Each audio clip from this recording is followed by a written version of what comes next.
Arthurs. Minister, we have a massive waiting list in this country, and there's no point in I saying any different, because that's quite evident, and it's growing, unfortunately.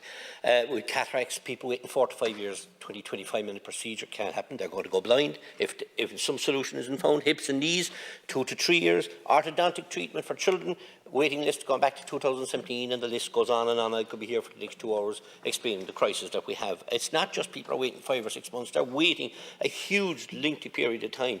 And the health crisis, I notice in West Cork, is phenomenal at this stage.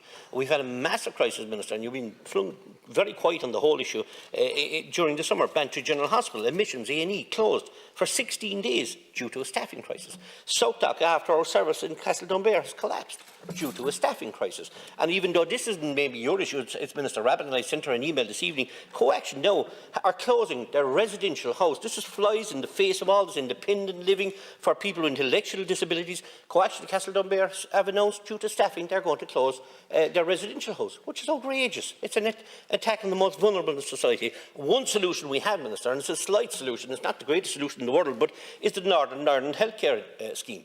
And there's no announcement whether that scheme is going to continue or not. So people don't know whether they're going to go blind. Are you going to pull the plug on the scheme at the end of the year? Are you going to continue its continuation as it's desperately needed?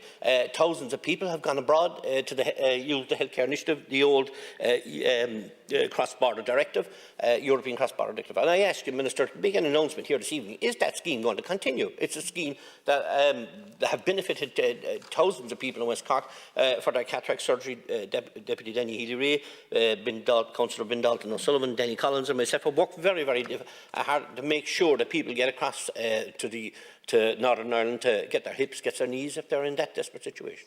Yeah, I appreciate that. At least that's one good solution that's happening today. And look, if that's the best I can pull out today, I appreciate that, and thanks very much.